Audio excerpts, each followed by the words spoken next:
Hi అండి, very good morning. ఈరోజు మనం తెలంగాణలో పోలీస్ నోటిఫికేషన్ ఎప్పుడు వస్తుంది, క్వాలిఫికేషన్ ఏంటిది, ఏజ్ లిమిట్ ఎంత, సెలక్షన్ ప్రాసెస్ ఎలా ఉంటుంది, వేకెన్సీస్ ఎన్ని ఉన్నాయి అనేది ఈ వీడియోలో కంప్లీట్గా మనం డిస్కషన్ అనేది చేద్దాం. నేను ఈ వీడియో చేయడానికి మెయిన్ కారణం ఏంటిది అని అంటే మిమ్మల్ని మోటివేషన్ చేయడానికేనండి. కేవలం మిమ్మల్ని మోటివేషన్ చేయడానికి మాత్రమే. నా మోటివేషన్ క్లాస్ మీకు నచ్చినట్లయితే ఒక లైక్ అయితే కొట్టండి. ఓకే అండి, స్టార్ట్ చేద్దాం. అయితే మనకు జాబ్ క్యాలెండర్ ప్రకారం అయితే మనకు నోటిఫికేషన్ అనేది 2025 ఏప్రిల్లో అయితే వచ్చే అవకాశాలు అయితే ఉన్నాయి. కాబట్టి మీరు ఇప్పటి నుండి మీ ప్రిపరేషన్ అనేది స్టార్ట్ అయితే చేయండి. మరి దీనికి క్వాలిఫికేషన్ ఏంటిది అని అంటే కానిస్టేబుల్కి అయితే ఇంటర్మీడియట్ అండి, ఎనీ ఇంటర్. అదేవిధంగా డిగ్రీ క్వాలిఫికేషన్ అనేది ఎస్ఐకి ఎనీ డిగ్రీ ఓపెన్ చేయొచ్చు, ఓపెన్ కూడా ఓకే, డిగ్రీ కూడా ఓపెన్ ఉన్నా కూడా ఎలిజిబుల్. Next age limit. ఈ ఏజ్ లిమిట్ ఎంత ఉండాలి అని అంటే కానిస్టేబుల్కి జీవో నెంబర్ 40 ప్రకారం అయితే ఒక 3 years పెంచారు. అప్పుడు ఎంత ఉండేనంటే 18 to 22 ఉండే, ప్లస్ 3 యాడ్ చేసే వరకు 25 వరకు అయింది. అదేవిధంగా ఎస్ఐకి అయితే 21 to 28 వరకు ఉండే, ప్లస్ 3 యాడ్ చేశారు. ఇప్పుడు నెక్స్ట్ సెలక్షన్ ప్రాసెస్ ఎలా ఉంటుంది? సెలక్షన్ ప్రాసెస్ అనేది ఫస్ట్ ప్రిలిమ్స్ పెడతారండి. ప్రిలిమ్స్ కానిస్టేబుల్కి ప్రిలిమ్స్ 200 మార్క్స్ అయితే కండక్ట్ చేస్తారు.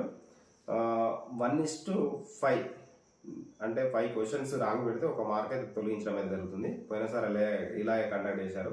మళ్ళీ తర్వాత ఎస్సీ వాళ్ళకింత, ఎస్టీ వాళ్ళకింత అనే కట్ ఆఫ్ అయితే పెట్టారు. కానీ ఈసారి అలా ఉండకపోవచ్చు, అందరికి కలిపి ఒకటే ఉండొచ్చు. నోటిఫికేషన్లో అయితే డీటెయిల్గా అయితే ఎక్స్ప్లెయిన్ అయితే చేస్తారు. నెగిటివ్ మార్కింగ్ అయితే కంపల్సరీ ఉంటుంది. ఈ ఎగ్జామ్ అయిపోయిన తర్వాత పీఈటీ ఉంటుంది. ఈ పీఈటీలో మనకు 1600 మీటర్స్ అయితే రన్నింగ్ పెట్టడం అయితే కండక్ట్ అయితే చేస్తారు. ఈ 1600 మీటర్ మినిమం క్వాలిఫికేషన్ టైం ఎంత అంటే 7 నిమిషాల 15 సెకండ్లు. ఈ టైంలో కొట్టిన వాళ్ళైతే క్వాలిఫై అయినట్టు. అదేవిధంగా లాంగ్ జంప్ ఉంటుంది. లాంగ్ జంప్ 4 meters పెట్టిపోయినా సరే అది కాస్త ఈ నోటిఫికేషన్లో తగ్గియచ్చు, ఎందుకంటే పోయినసారి కాంప్లికేటెడ్ అయింది కాబట్టి ఈ నోటిఫికేషన్లు అయితే తగ్గించే అవకాశాలు అయితే ఉన్నాయండి. అదేవిధంగా షార్ట్ పుట్ మీకు తెలుసు, షార్ట్ పుట్ అయితే వేయాలి. ఈ పీఈటీ టెస్ట్ అనేది అయిపోయిన తర్వాత నెక్స్ట్ మెయిన్స్ అయితే కండక్ట్ చేస్తారు. ఈ మెయిన్స్లో ఎవరైతే ఎక్కువ మార్కులు వస్తాయో వాళ్ళకైతే తర్వాత కోచింగ్ ట్రైనింగ్ అయితే ఇవ్వడం జరుగుతుంది. సివిల్స్ కానీ, ఏఆర్ కానీ, టీజీఎస్పీ వీళ్ళకు ఒక 9 months ట్రైనింగ్ ఇచ్చిన తర్వాత వాళ్ళకైతే జాబ్ అయితే ఇవ్వడం జరుగుతుంది. అదేవిధంగా ఈ ఎక్సైజ్ అండ్ ఫైర్, ఈ కానిస్టేబుల్ వాళ్ళకి, ఫైర్ వాళ్ళకి ఒక 3 to 5 months వరకు ట్రైనింగ్ ఇచ్చి వాళ్ళకైతే జాబ్ అయితే ఇవ్వడం అయితే జరుగుతుంది. అదేవిధంగా ఎస్ఐ కూడా సేమ్ ప్రిలిమ్స్లో 200 మార్క్స్ క్వశ్చన్ ఉంటాయి. 1:5 నెగిటివ్ మార్క్ ఉంటుంది. తర్వాత వీళ్ళకి పీఈటీ, కానిస్టేబుల్ పీఈటీ. కొంతమంది కానిస్టేబుల్కి అప్లై చేసుకుంటారు, అదేవిధంగా ఎస్ఐకి అప్లై చేసుకుంటారు. మరి రెండు సార్లు కూడా మనం పీఈటీ చేయాలంటే అవసరం లేదండి. ఒక కానిస్టేబుల్ ఏదన్నా ఒక దాంట్లో క్వాలిఫై అయితే మనకు సరిపోతుందండి. ఒకసారి క్వాలిఫై అయితే దీనికి వాళ్ళు అంటే వాళ్ళకు తీసుకుంటారు. 2 సార్లు దానికోసారి దీనికోసారి చేయడం అనేది ఉండదు. పీఈటీ ఒకసారి చేస్తే సరిపోతుంది. తర్వాత మనకు మెయిన్స్ అనేది 4 పేపర్స్ అయితే ఉంటాయండి. ఒకటి ఇంగ్లీషు, ఒకటి తెలుగు అండ్ అర్థమెటిక్ రీజనింగ్ కలిపి ఒక పేపర్, తర్వాత జిఎస్ కలిపి ఒక పేపర్. ఇవి తెలుగు ఇంగ్లీష్ అనేది మార్క్స్ అయితే వేయరు, క్వాలిఫై పేపర్స్ రెండు. మీ జిఎస్ అర్థమెటిక్ రీజనింగ్ మార్క్స్ని బట్టి మనకైతే జాబ్ అయితే ఇచ్చేస్తారండి. దీని తర్వాత మనకైతే డాక్యుమెంట్ వెరిఫికేషన్ చేసిన తర్వాత చేసి మనకైతే జాబ్ అయితే ట్రైనింగ్ పంపిస్తారు. ట్రైనింగ్ పంపించి మనకైతే జాబ్ అయితే ఇవ్వడం అయితే జరుగుతుంది.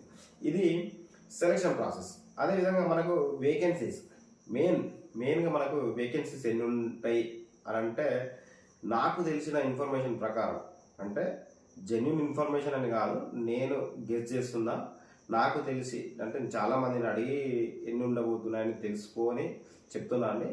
10,000 ప్లస్ కానిస్టేబుల్ పోస్టులు అయితే ఉండొచ్చు. అదేవిధంగా 10,000 కంటే ఎక్కువనే, అందుకనే ప్లస్ అని చెప్తున్నా. తక్కువ అయితే ఉన్నాయండి, 10,000 ప్లస్ అయితే ఉంటాయి. అదేవిధంగా ఎస్ఐ పోస్టులు కూడా 500 ప్లస్ ఉండే అవకాశాలు అయితే ఉన్నాయండి. ఈ భారీ నోటిఫికేషనే ఇప్పుడు 2025లో వచ్చే అవకాశాలు అయితే ఉన్నాయి. కాబట్టి ప్రతి ఒక్కరూ ఇప్పటి నుండే మీరు మీ యొక్క ప్రిపరేషన్ స్టార్ట్ చేయండి. 100% సక్సెస్ అవుతారు. ఇంతకుముందు ఇప్పుడు నాకు తెలిసిన వాళ్ళు చాలా మంది ఆల్రెడీ ప్రిపరేషన్ స్టార్ట్ చేశారు. ఇంకా స్టార్ట్ అయిన వాళ్ళు ఎవరైనా ఉంటే మీరు ఇప్పటి నుండి స్టార్ట్ చేస్తే 100% అయితే మీరు సక్సెస్ అవుతారు. కాబట్టి నేను మిమ్మల్ని మోటివేషన్ చేయడామనే ఈ వీడియో చేస్తున్నానండి. ఏదో వట్టిగా చేయడం కాదు, మిమ్మల్ని మోటివేషన్ చేద్దామనే ఈ వీడియో చేస్తున్నాను. మీకు నచ్చినట్లయితే ఒక లైక్ అయితే కొట్టండి. మీ దగ్గర నుండి ఆశించేది కేవలం ఒక లైకే అండి.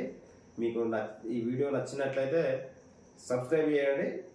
మీ ఫ్రెండ్స్కి ఎవరైనా షేర్ చేయండి. వాళ్ళు కూడా మోటివేట్గా ఫీల్ అయ్యి వాళ్ళు ఈ రోజు నుండి ప్రిపరేషన్ స్టార్ట్ చేస్తారు. 100% మనకైతే ఎప్పుడైనా నోటిఫికేషన్ వస్తుంది. మీరు సక్సెస్ కావాలని నేను ఆశిస్తున్నాను. జై హింద్, జై భారత్.